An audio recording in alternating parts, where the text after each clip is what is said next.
DMsGuild is pretty much dead, which is a shame because I think it was a truly special place for the D&D community. It's where a lot of your favorite creators got their start, like Kelsey Dionne, the creator of Shadowdark, James Introcaso, the Gromit to Matt Colville's Wallace, or Justice Ramin Arman, who is now the leader of the team which makes D&D. You probably own a couple pieces of third-party content that were originally published on DMsGuild, like The Pugilist by Benjamin Huffman, or if you have impeccable taste, Home Field Advantage by me. Next month, DMsGuild is turning exactly 10 years old. So I wanted to make a video that would look back on everything that made DMsGuild valuable for the D&D community, maybe even highlight a couple hidden gems that you might not know about that could massively improve your D&D game, and also explain how and why DMsGuild died, so that we can decide as a community what can be done to fill the void. And to do that, I've used a Wayback Machine to get snapshots showing how the DMsGuild has evolved over the past 10 years, and I've compiled the results into a website so that you can explore the data on your own if you want to. But let's start at the beginning. What even is DMsGuild?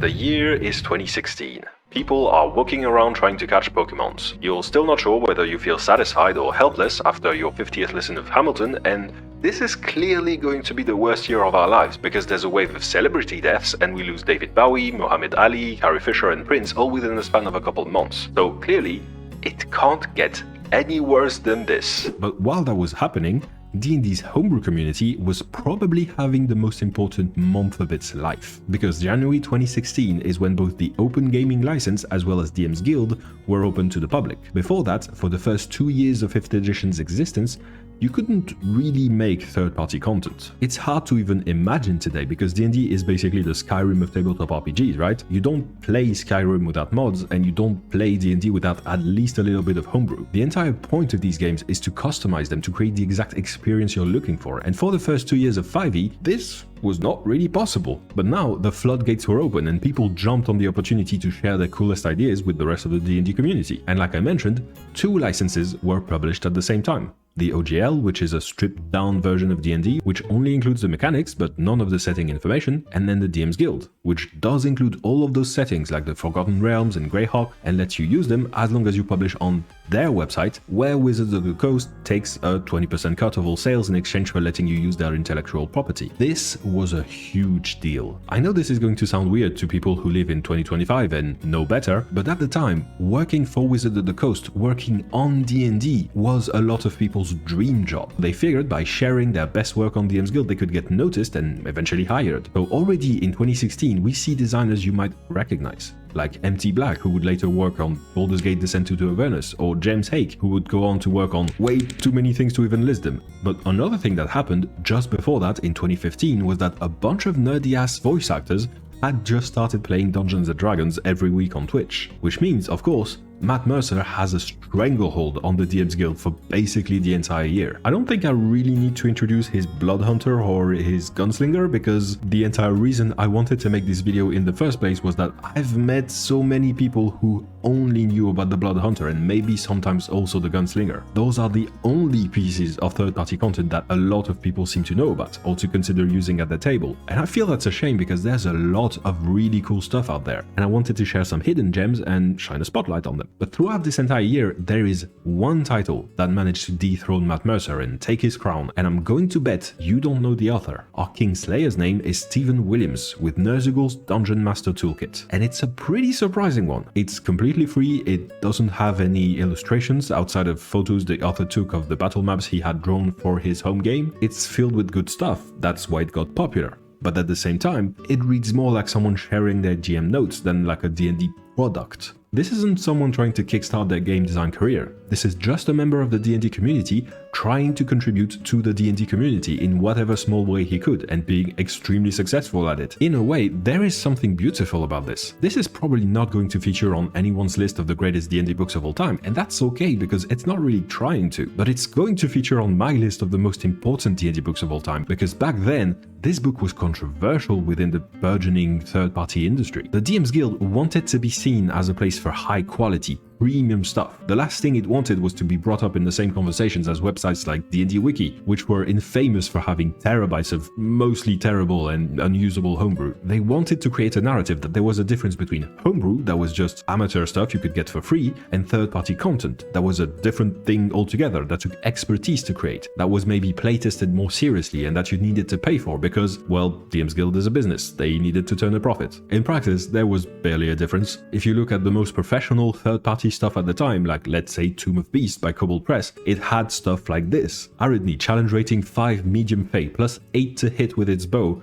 and on hit you have to make a DC 14 wisdom save or you become incapacitated for 2d4 rounds. This might be glorious third-party content, not peasant homebrew, but if you use a stat block like this without homebrewing it, I will judge you. But that's normal. It was the first 2 years of 5e's life. People were still figuring out what made this game tick and what was probably better left in older editions of the game. In fact, the difference was so small that a lot of the people you call third-party content creators today were calling themselves homebrewers back then. The idea of even introducing a distinction felt almost insulting to a lot of people. It was like you were saying someone else's work was better than theirs because they registered a company, which doesn't sound like a game design skill to begin with. But there's a well-known phenomenon in psychology where if you offer something for free, it's perceived as less valuable even if you put the exact same amount of work into it. So by having content that described itself as homebrew on DMsGuild, it made the entire website feel less valuable. So something had to change.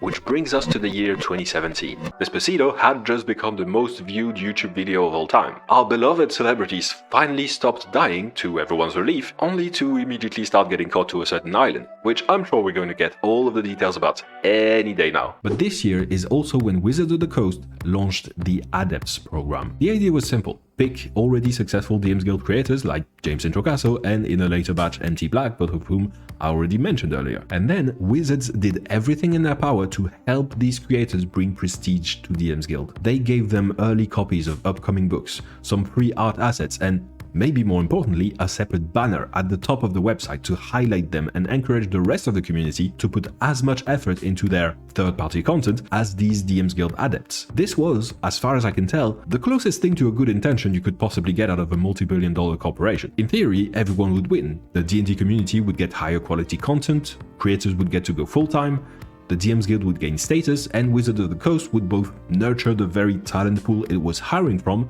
and get good PR by very publicly supporting its own community. Everyone would be happy and hold hands and sing songs together. In practice though, things did not go so smoothly. The program was very successful. Most of the books made by DMsGuild adepts became bestsellers. In fact, a lot of the adepts weren't able to make more than a couple titles for the program because the moment they were announced as adepts, a bunch of tabletop publishing companies would fight over the rights to hire them and poach this talent from right under Wizards of the Coast's nose. And so we got a bunch of fun adept titles like My Dad's Monster Manual, where James Introcaso showed the art from the monster manual to his dad without any context, and asked him to guess what the monsters were called and what their lore and abilities were. And then James would stat out the monsters described by his dad. So you know the Umber Hulk? Yeah, now it's a 3-inch tall insect. Adorable. But there was a problem, and it was that Wizards was never transparent about what the criteria were for who would get chosen to become adepts. Internally, that was because they had to balance finding people who were successful and finding people who would be good brand ambassadors, which is a very vibes-based assessment. But that meant, externally, it felt like Wizards of the Coast essentially gave themselves the rights to decide who would succeed or fail within the third-party D&D community. Think of what it was like for the people who did not get selected. Despite selling thousands of books, the advantages of being chosen as an adept were so incredibly large and the process of being chosen so seemingly arbitrary that it felt like a lottery. If you got in, it would bring you actual life-changing amounts of money. If you didn't, well, sucks to be you. So because of this entire program wasn't perceived as Wizards of the Coast supporting its community. It felt like they were building extra barriers to entry instead. It was a walled garden, a cool kids club, and you were not invited. Officially, the Adepts program lasted from 2017 to 2021, but in practice, because of the, let's face it, well-deserved backlash, after a year or two it was already abandoned. Wizards just stopped mentioning the Adepts program or DMsGuild in general in any of their official communications, and they stopped choosing new adepts to join the program after the first year.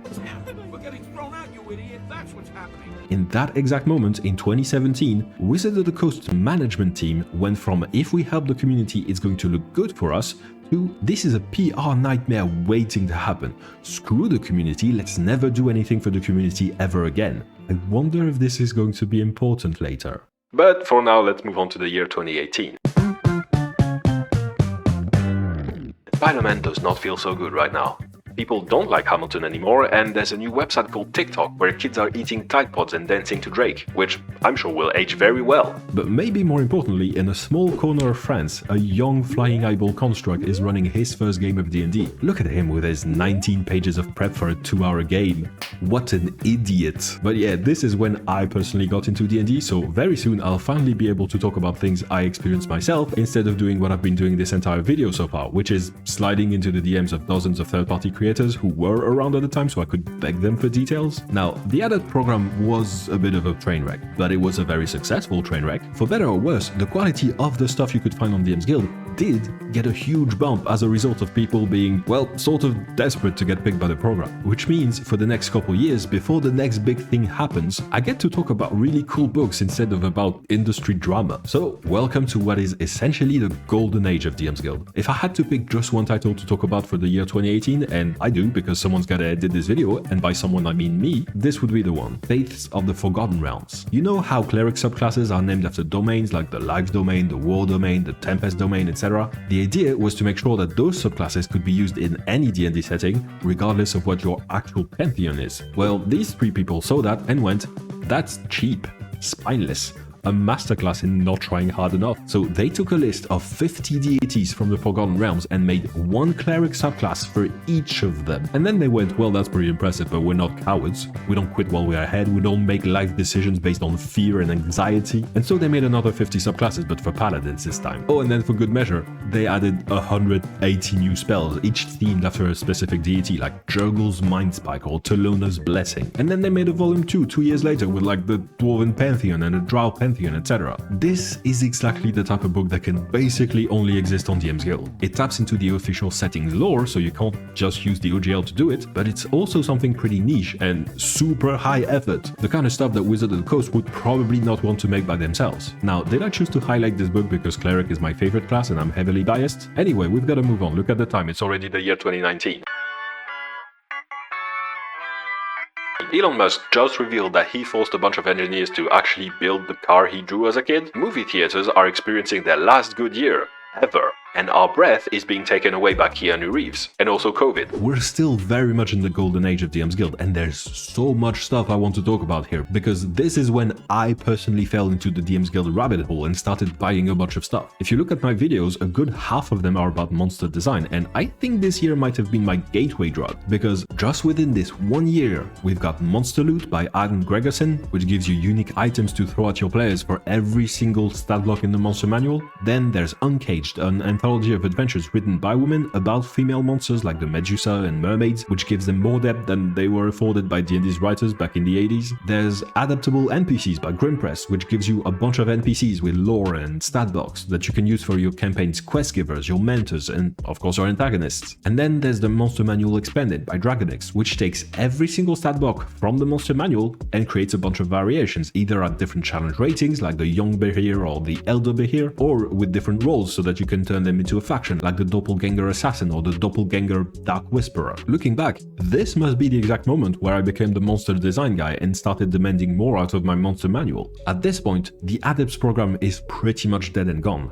DMsGuild even moved the Adepts banner all the way to the bottom of the website to make room for more creators to get a chance to, literally and figuratively, rise to the top. Which means, on one hand, DMsGuild has just spent a couple years improving its reputation and becoming the place people went to if they wanted to find good quality third-party D&D stuff. But on the other hand, that good quality third-party D&D stuff can now come from anybody, not just from the 10 people handpicked by a faceless multi-billion-dollar corporation. Now, for the first time maybe ever, it's basically about who can make the best stuff. And let me tell you, people understood the assignment. But Trek, I hear you say in your incredibly beautiful voice that you automatically got when you subscribe to this channel, isn't it weird that this video that took you 2 months to make and where step 1 was creating an entire website doesn't even have a sponsored segment. Well, you can thank my Patreon supporters for this. In fact, please do, actually leave a comment about how smart they are and how good they smell or something, because my patrons are basically the entire reason I get to create this kind of content for free. If you become a patron, you get a bunch of exclusive content.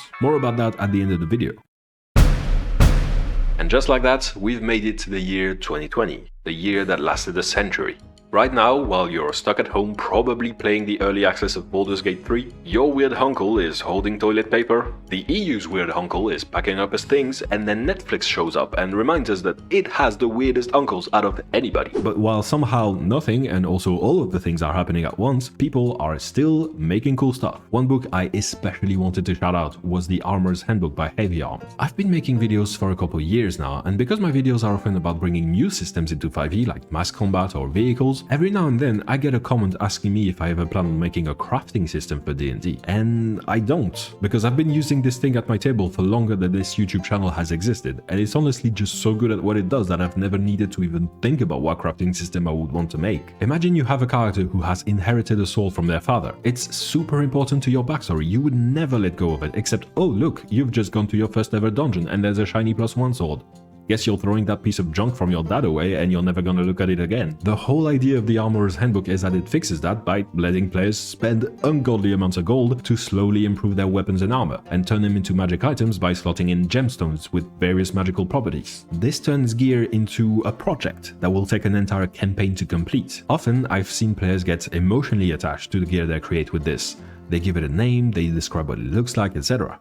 Alright, the year is now 2021. The US is having a totally normal day, there's a shiny new technology that unfortunately has no practical uses outside of scamming people out of their life savings, and we all collectively felt like a boat was the most relatable celebrity in our lives. And DMsGuild is about to enter a new age. The Keith Baker era. If you don't know who Keith Baker is, in the early 2000s, Wizards of the Coast held a contest to get one lucky DM's homebrew world immortalized in the form of an official D&D setting. And the winner of that contest was Keith Baker, who had created the world of Eberron. It's pretty rare to find micro-celebrity level creators like Keith Baker on DMsGuild. Since DMsGuild takes a 50% cut, if you're someone with an already established audience, you're usually better off publishing your stuff somewhere else. Which is actually great because it meant small creators, like all of the ones I've just listed, didn't have to directly compete with people like, let's say, Matt Colville. This made DMsGuild pretty much the only place within the D&D community where you didn't need an established audience. If you had cool ideas, this website was pretty much the only place where you could share those ideas and they would be seen by more than the 5 people around your D&D table. But here's the reason Keith Baker ended up on DMsGuild. By working with Wizards of the Coast, he had to sign the rights to his own D&D setting away. From 2004 on, he would not be allowed to publish books set in the world of Eberron without Hasbro's approval. DMsGuild changed this because it gave anybody, including Keith,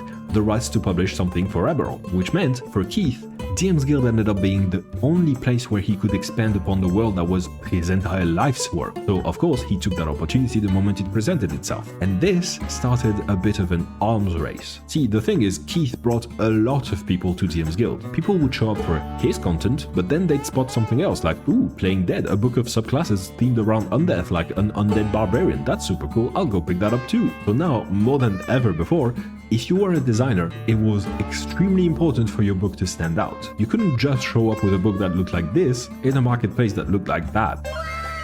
Yeah, as it turns out, people do actually judge books by their covers. So people started to invest more and more into art. Normally, you could easily use stock art to illustrate a 200-page book for less than $100, but suddenly people started to spend several hundreds of dollars for a custom commissioned piece of cover art. Some even took it a step further and commissioned every single piece of art in their entire book, which meant books on DMsGuild with an art budget of $10,000 to $20,000 were starting to appear every now and then, which was great if you were buying stuff on DMsGuild, but for the creators and the new creators especially, it was another story. Before 2021, we would see a lot of projects do open calls for applications. You would just need to look up a Discord server themed around DMsGuild, and every couple of weeks, someone would go, hey, I'm assembling a team to make a book about parasites. Pitch me your ideas on this Google form, and if they're cool, we'll work together. This is how I got my start with publishing TTRPG stuff. My first name credit is on this thing here. I just applied because I was curious to see how third-party content was made, so I pitched my best ideas, and then I went, well, that was fun, I want to do more of that. But now, higher budgets meant higher risks. The people leading these projects needed some kind of assurance that they would make their money back, and that meant, instead of giving a chance to some new kid they had never heard about before, they were more likely to recruit designers with a couple years of experience and a proven track record, maybe people they had already worked with in the past. Now, luckily, it was more of a decrease rather than a sudden drop. We still saw people doing solo projects or projects on a shoestring budget. In fact, that brings me to 2022.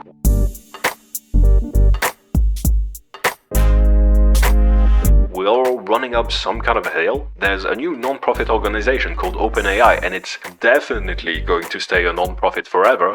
Pinky promise. Meanwhile, you just learned how to place Ukraine on a map. And a couple months before that, I had made my own open call for applications. I had a cool idea, but it was way too much for me to do by myself, and I was that new kid that nobody knew and who didn't know anybody else either. So I made a Google form, I pinged the DMsGuild Discord server, and I assembled a team. And so in January of 2022, I published Home Field Advantage, my first book. It's a 240-page chunky boy, which gives lair actions to basically every single 5e monster that could reasonably have them, from goblin bosses to mind flayers. My reasoning for putting this book together was that, in my experience running 5e, lair actions are always the highlight of every boss battle that has them. But for some reason, Wizard of the Coast only gave lair actions to legendary creatures, the one with a challenge rating of 10 or above. So I figured, let's just give more monsters lair actions, and that way I can make every single boss battle at every level more fun and memorable. The book was incredibly successful. It became a bestseller almost instantly, and we even won an Annie Award for Best Adversary Supplement of 2022. I didn't have this YouTube channel at the time. Nobody knew who I was. But on DMsGuild, that didn't matter.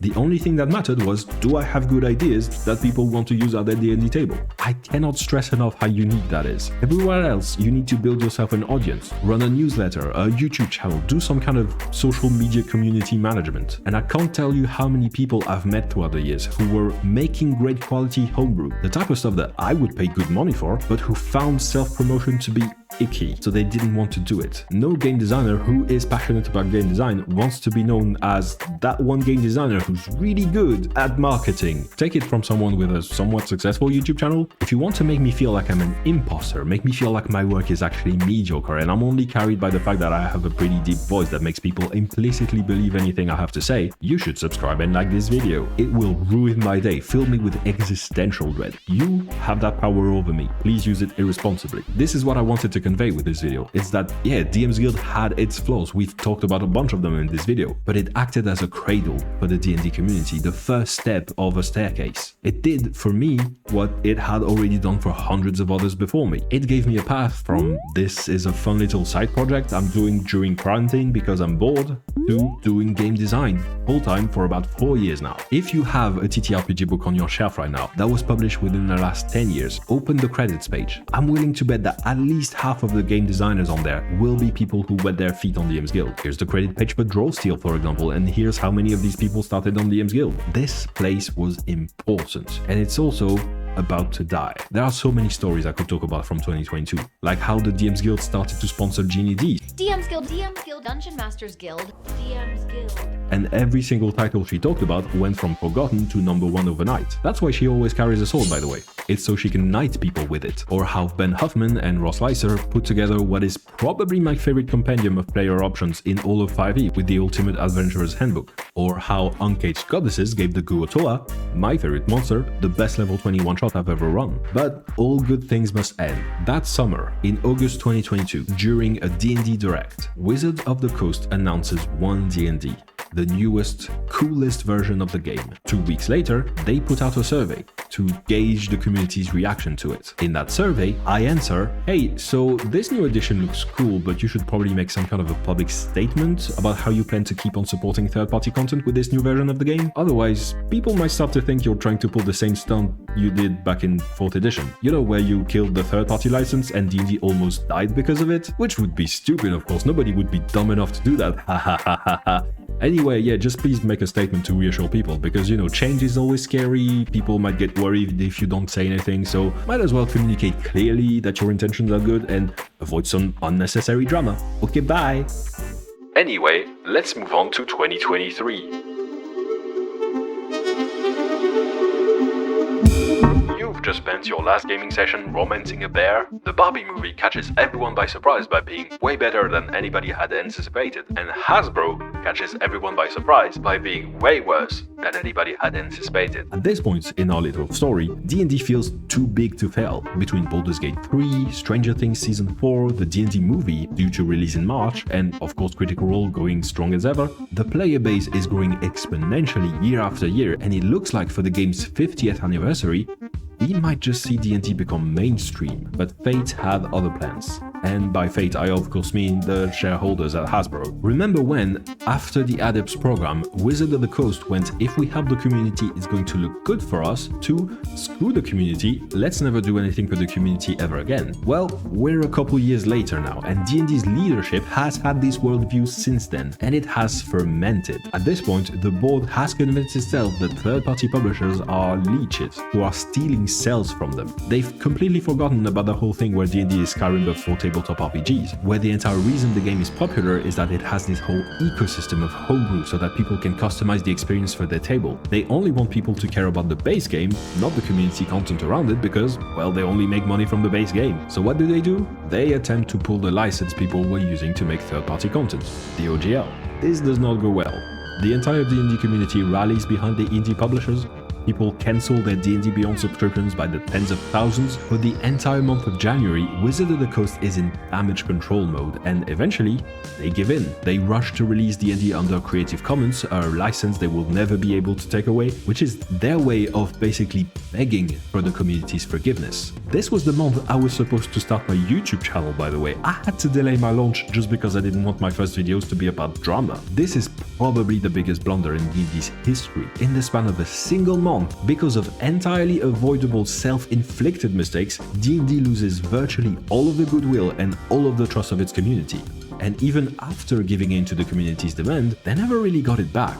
The damage was done. It was actually kind of wild to witness. Before 2023, people were praising 5e for being the most accessible version of D&D ever printed, thanks to the rulings not rules approach, which meant you didn't need to know all of the rules to run the game effectively. After 2023, people were suddenly saying that actually 5e is really difficult to run, and it's because of the rulings not rules approach, which means that DMs have to make a lot of rulings, which is now something that takes a lot of effort all of a sudden. And I don't think this is a situation where people change their minds about D&D's game design. I think it's more that after 2023, what D&D lost was people willing to defend it. There have always been some people criticizing D&D's game design, but now they were the only voice left in the room. The people who used to defend D&D, who did some emotional labor for this game, now move their attention to games that would not betray them. People did not want to give Wizard of the Coast a single cent of their money anymore, which brings us back to DMsGuild, a website where, as a reminder, Wizard of the Coast takes a 20% cut of all sales. So now, all of a sudden, people did not want to buy anything off of DMsGuild either.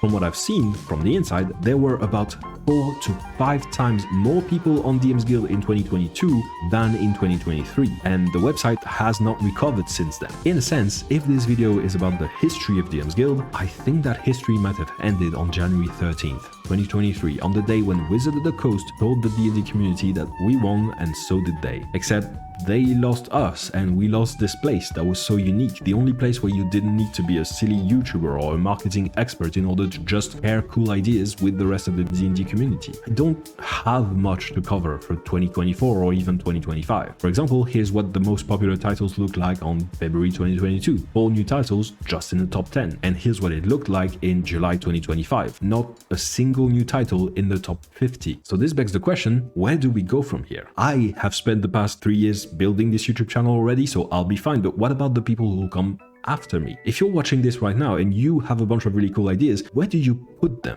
Where do you go to meet a team of people who are just as passionate as you so that you can work together and make something cool? What does the path look like for you? I don't think there's a single answer like there has been for the past 10 years, but I'll share some bits and pieces. 1, go watch this video by Matt Colville about how to build a community. He released it while I was working on this video, and it's really good timing. 2, there are still a bunch of Discord servers you can join, where people are actively making stuff, giving each other feedback and working together. And if you're not afraid of very honest feedback, Reddit is always an option. And even though it will require you to make a bunch of thumbnails that will make yourself cringe, YouTube is actually a pretty great option right now. If I look at which game designers I personally discovered within the past 2 years, it's folks like Peter Lenge, the designer of Tales from Elsewhere, Charles and Frank from the What is Tabletop podcast, Edariad, who finally broke the curse of every French TTRPG YouTuber being named Val, and Daddy from Mystic Arts, who now runs a zine every month. And then on YouTube we have a bunch of community events every year, like Monster Week organized by Ginny Di and Pointy Hat, and Dungeon Jam organized by Mystic Arts and Nairobi. Maybe I am biased, since of course I pay a lot of attention to YouTube, it is my job, but it seems to me like right now it is in fact probably the best option, but feel free to prove me wrong. Please share in the comments, have you discovered new TTRPG game designers within the past 2 years? And if you have, where did you find them? I realize this video is very different from what I usually do, and also kind of weirdly personal. Usually I make videos where I put some kind of supplement together and try to improve your games, but if I'm being realistic, I think the most impact I can have, the most improvement I can possibly bring to your table is by making sure I'm not the only one trying. Every time someone starts a new YouTube channel, every time someone starts publishing new stuff like the Omegaverse but for D&D, there's a chance I will find my new Armorer's Handbook, my new Dad Monster Manual, my new Faiths of the Forgotten Realms, some new supplement or even some new game that will create memories for me and for the people around my table. It's probably not going to be the Omegaverse. I'm gonna be real, it's probably not that one specifically, but it could be something else. TTRPGs are a creative hobby, and because DMsGuild is pretty much dead, doesn't mean people stopped having cool ideas. You are creating stuff every week at your table, and you're probably creating stuff that only you could create, and I want to know about it.